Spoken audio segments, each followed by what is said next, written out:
Ketika saudara ya sudah menemukan topik penelitian, kemudian sudah menyusun sebuah judul, maka langkah selanjutnya itu Anda harus membuat atau mulai ya menyusun skripsi mulai dari bab 1 ya. Namun apakah saudara tahu hal apa saja yang harus dipahami, yang harus saudara tulis, yang harus Anda mengerti di dalam bab 1 tersebut? Tetap stay tune di channel saya, kita bahas ini lebih dalam. Assalamualaikum warahmatullahi wabarakatuh. Assalamualaikum warahmatullahi wabarakatuh. Nah, kembali lagi dengan saya di channel saya.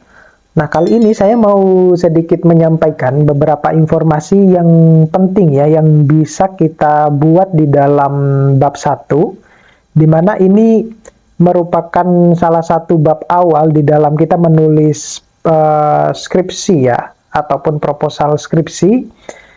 Jadi ketika saudara itu sudah menemukan ide, kemudian sudah menyusun judul, ya, kemudian mungkin sudah menyusun kerangka penelitian. Nah, banyak cara ya yang dilakukan oleh mahasiswa itu. Tetapi yang langkah pertama itu adalah setelah saudara sudah mendapatkan ide, judul, dan lain-lain itu, maka Anda harus sudah memulai menyusun skripsi, ya, mulai dari bab 1. Anda tidak boleh meloncat-loncat misalnya bab 2 dulu lah, bab 3 dulu, enggak. Harus dimulai dari awal bab 1 karena ini harus perjalanannya itu harus runtun gitu ya, harus sejalan. Nah, ada beberapa hal yang perlu saudara pahami di dalam bab 1 ini yang saya akan jelaskan dalam video tersebut, di mana di dalam bab 1 itu ada subbab-subbab yang lain ya. Misalnya kita mulai dari bab pendahuluan ya. Di mana bab pendahuluan itu secara garis besar itu akan menjelaskan latar belakang atau background dari penelitian yang Anda akan lakukan, semacam itu.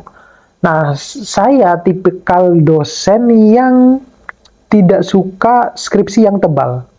Oleh karena itu, semua bimbingan-bimbingan mahasiswa saya, itu selalu saya menekankan bahwa kalau di bab 1 itu ya udah deh maksimal hanya 4 halaman. Itu pun juga kalau menurut saya kebanyakan. Gitu. Jadi 3 sampai 4 halaman. Ya jangan lebih dari itu.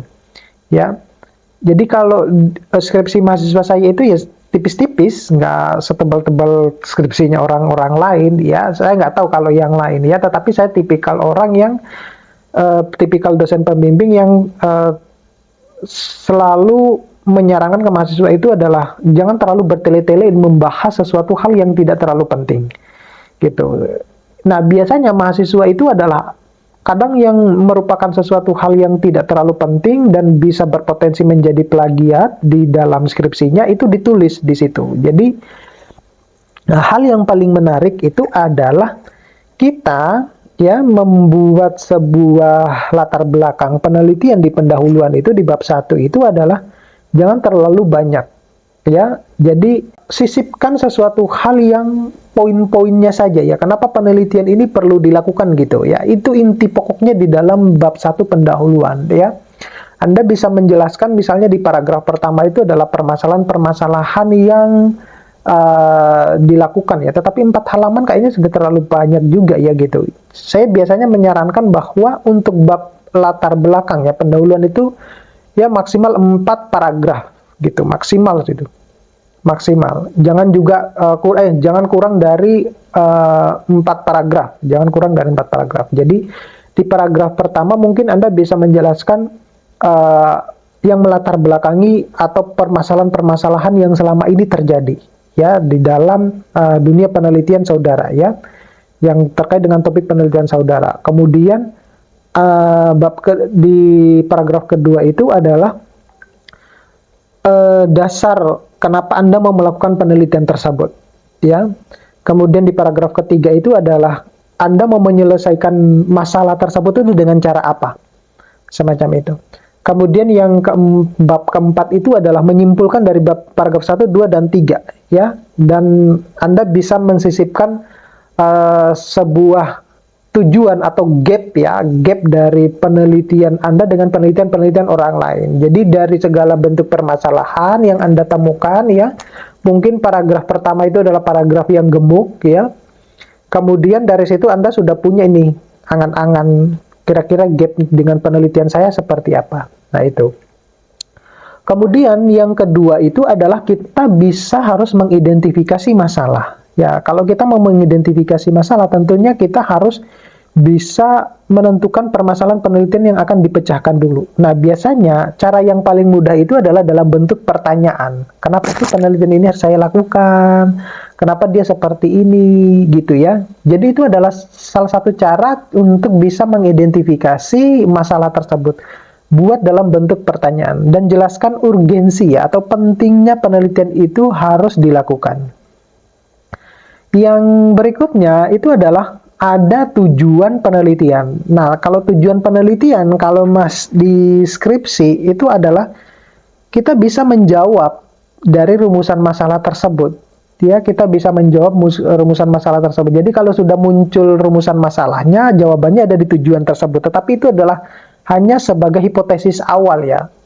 Jawaban sebenarnya itu ketika saudara-saudara melakukan penelitian dan disimpulkan. Disitulah jawabannya yang sebenarnya. Kemudian manfaat penelitian. Nah, kalau manfaat penelitian ini saya tidak terlalu concern dengan manfaat penelitian. Karena kebanyakan mahasiswa itu manfaatnya kalau bukan untuk dunia pendidikan, untuk dunianya sendiri ya, sebagai akademisi dan yang lain-lain. Tetapi yang terpenting itu adalah manfaatnya itu adalah kalau ini itu berhasil, penelitian itu kira-kira dampak yang bisa diberikan itu seperti apa. Nah, itu yang biasanya yang saya tekankan ke mahasiswa. Dan bahkan saya berikan contoh kalimatnya, sehingga mereka bisa membuat kalimat seperti yang saya contohkan, tapi tidak kopas gitu ya. Kemudian batasan penelitian. Nah, ini penting adik-adik. Di dalam bab 1 itu ada Anda harus membatasi penelitian saudara. Kenapa demikian? Satu, biar saudara itu bisa fokus melakukan penelitian tersebut. Dan tidak melebar kemana-mana. Ya, kalau Anda misalnya tidak membatasi penelitian tersebut, maka Anda bisa dipastikan bahwa penelitian itu tidak fokus dan bisa membahas kemana-mana gitu. Orang lain juga perlu melakukan penelitian yang seperti Anda lakukan gitu. Jadi ya dibagi-bagilah gitu ya. Kemudian yang keenam itu adalah kerangka pemikiran. Nah, kerangka pemikiran biasanya di sini itu selalu berbentuk narasi. Nah, kalau Anda perhatikan ya di video-video saya yang lain adik-adik, itu biasanya cara untuk kita mengajukan judul biar tidak ditolak sama dosen itu adalah dengan membuat konsep penelitian di mana salah satunya di dalamnya itu harus mencangkup kerangka pemikiran gitu. Jadi kalau kerangka pemikiran saudara itu sudah Anda buat dalam bentuk narasi ya, dalam satu paragraf, ya udah Anda tinggal copy paste aja narasi tersebut ketika Anda pertama kali mengajukan judul dalam bentuk konsep penelitian, di copy paste di skripsi saudara. Nah, semacam itu adalah alur pemikiran saudara yang Anda akan lakukan di kemudian hari ketika melakukan penelitian. Kemudian membuat hipotesis ya. Ini hipotesis itu sejalan dengan ketika saudara membuat yang namanya tujuan penelitian tadi. Ya, saya sudah bilang bahwa tapi ini opsional ya, tidak selalu ada hipotesis itu ya, tidak selalu ada. Jadi kalau misalnya Anda merasa bahwa jawaban ini akan saya buktikan baru di penelitian, ya Anda buat aja dulu semacam itu. Nah, kemudian baru yang namanya, saya sering kali ini gaya ya, gaya tergantung dari SOP yang Anda gunakan ya. Tapi saya biasanya kalau di kampus kita itu ada yang namanya roadmap penelitian ya. Roadmap penelitian itu adalah kumpulan dari penelitian-penelitian terdahulu yang sejenis, yang bisa Anda jadikan acuan untuk di dalam penelitian saudara. Oke, mudah-mudahan ini bisa bermanfaat buat teman-teman, adik-adik ya. Sukses terus selalu. Jangan lupa untuk selalu menonton video-video saya secara full biar nanti pesan-pesan di dalam video ini bisa Anda pahami. Terima kasih. Saya akhiri. Assalamualaikum warahmatullahi wabarakatuh.